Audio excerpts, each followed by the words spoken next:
ओम नमः शिवाय। मैं हूं ज्योतिर्विद पंडित दीपक दुबे और आपके साथ उपस्थित हूं वास्तु सेवा जो मैंने प्रारंभ करी है उसको लेकर के कुछ चर्चा और कुछ उसके कॉन्सेप्ट पे बात करने के उद्देश्य से आपके सामने आज उपस्थित हूं।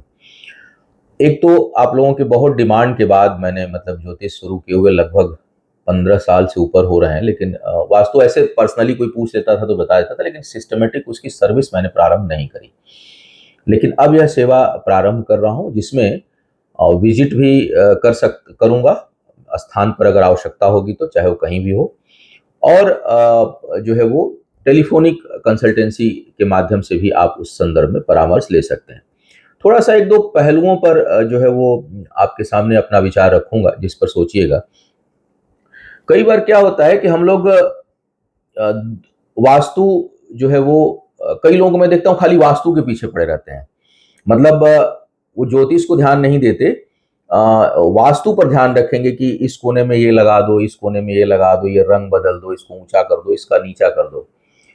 इस एक चीज ध्यान रखिए, अगर आपके शरीर का वास्तु ठीक नहीं है, शरीर का वास्तु मतलब क्योंकि घर में भी तो एनर्जी ही देखते हैं ना, अगर आपके शरीर की एनर्जी ठीक नहीं है तो वास्तु आप कितना भी ठीक कर लीजिए आपको लाभ नहीं मिलेगा। आपकी परेशानियां पीछा नहीं छोड़ेंगी। आप कहीं लेके चले जाइए, दुनिया के किसी कोने में कहीं आप पहुंच जाइए, लेकिन अगर आपकी अपनी एनर्जी बैलेंस नहीं है तो जो है वो वास्तु का उतना प्रभाव नहीं पड़ने वाला है।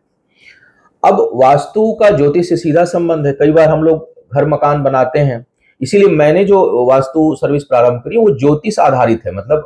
एस्ट्रोलॉजिकली भी उस पर मैं एनालिसिस करूंगा और एस्ट्रोलॉजी के आधार पर वास्तु को देखा जाएगा। अब वास्तु के कुछ नियम तो सिद्धांत तो ठीक वही लागू होंगे कि भाई पूरब की दिशा शुभ है तो उत्तर में पानी होना चाहिए, हवा होना चाहिए, तो इधर दक्षिण पूर्व में आग अग्नि होना चाहिए। तो ये सब तो जो स्टैंडर्ड एक है वो वास्तु का अपना हिसाब किताब है।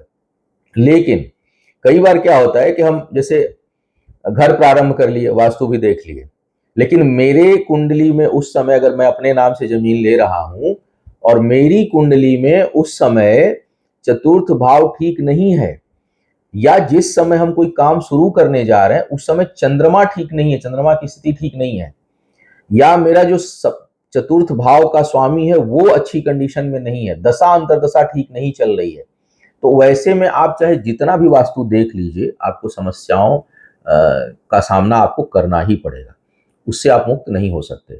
इसीलिए हमने जो प्रारंभ किया है वो सिर्फ वास्तु नहीं, ज्योतिष आधारित वास्तु हमने प्रारंभ किया है। ताकि अच्छा, घर में कई बार हम दो लोगों के नाम से लेते हैं घर, 3 लोगों के नाम से लेते हैं, सामान्यतः 2 लोगों के नाम से तो ले ही लेते हैं, पति पत्नी के नाम से। अब उसमें क्या है कि दोनों की कुंडलियों का विश्लेषण करना आवश्यक है। दोनों में किस तरह का योग बन रहा है, उसमें प्रमुख कौन है, किसकी बुद्धि नहीं है, खाली हम कागज के पर्पस से ले रहे हैं उसका नाम, लेकिन उसका इन्वेस्टमेंट भी नहीं है, उसको किस्तें भी नहीं भरनी है। कई बार हम पति पत्नी का नाम डाल तो देते हैं लेकिन उसमें पत्नी का रोल नहीं होता, उसने डिसीजन नहीं लेना है, उसने उसकी किस्तें नहीं भरनी है। तो उस स्थिति में क्या करना चाहिए, इस पर चर्चा। घर हम बना रहे हैं तो अस्थायी रूप से रहने वाले कितने सदस्य हैं उसमें, 2 लोग रहने वाले हैं, 4 लोग रहने वाले हैं, बेटा है, बेटी है। अब उसमें जो स्टैंडर्ड पैटर्न है कि कौन सी दिशा में क्या होना चाहिए वो तो वास्तु का हिस्सा हो गया। लेकिन अब उन घरों में, उन कमरों में किस प्रकार का हम कलर इस्तेमाल करें, किस प्रकार का हम जो है वहां पर वातावरण रखें, ये जो है उस व्यक्ति के कुंडली से उसका निष्कर्ष निकाला जा सकता है कि अंदरूनी हिसाब किताब किस प्रकार का है।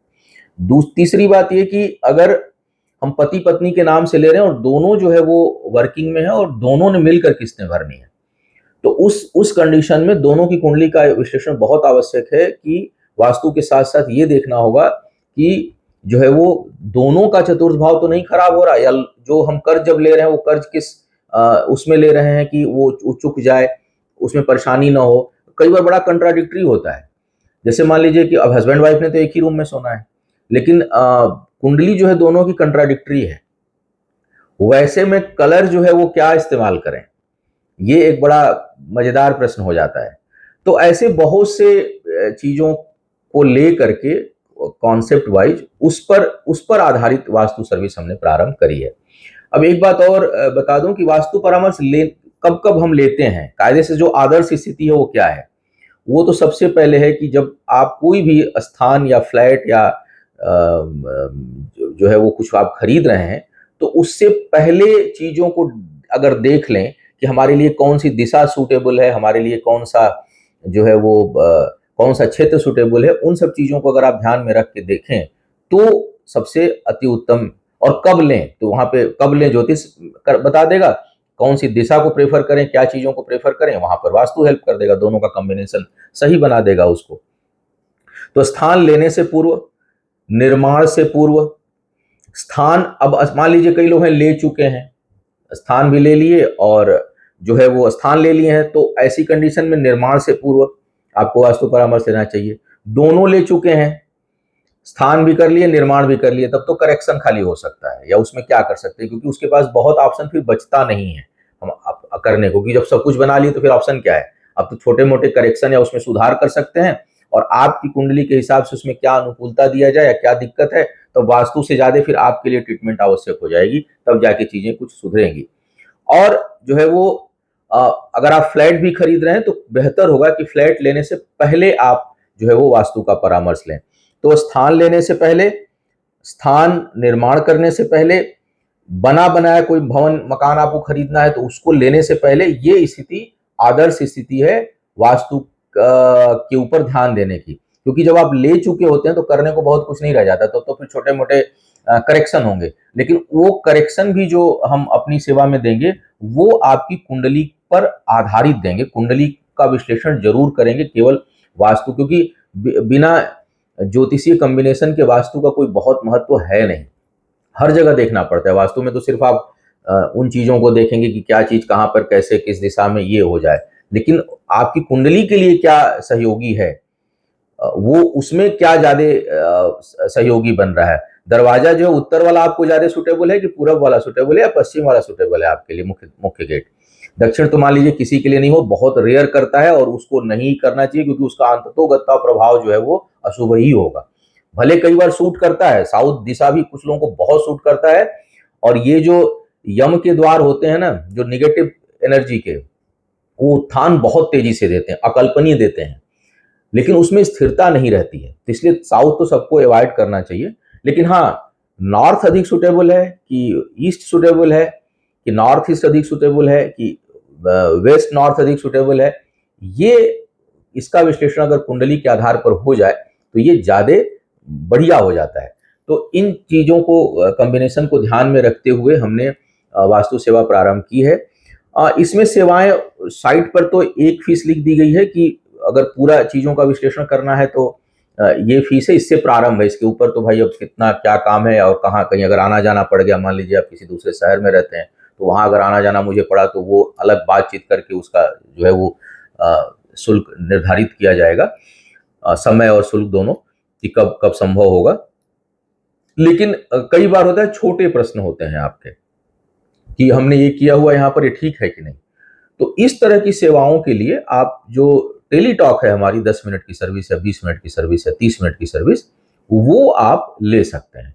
वो यहाँ मेंशन नहीं है, मैं बोलूँगा अपने जो लोग काम करते हैं डिजाइन का उस पर कि उसको भी ऐड कर दें, कि कई बार छोटे प्रश्न होते हैं, बड़ा एनालिसिस नहीं करना होता, तो उसके लिए आप 10 minute, 20 minute, 30 minute Teletalk service आप ले सकते हैं, वो आपके लिए उपयोगी होगी।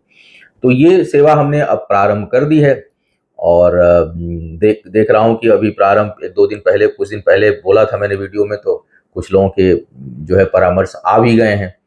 तो अब आप लोग इस सेवा का आनंद उठा सकते हैं, और कभी भी वास्तु को हमेशा ज्योतिष से मिला के देखिएगा, तभी जाकर के उसका बेहतर कॉम्बिनेशन बनेगा, अन्यथा आप एक तरफ झुके रहेंगे, दूसरा हिस्सा जो है वो बैलेंस नहीं रहेगा। तो मिलते हैं फिर सेवाओं के साथ और अन्य वीडियो के साथ, तब तक के लिए आपसे आज्ञा लेता हूं। ओम नमः शिवाय।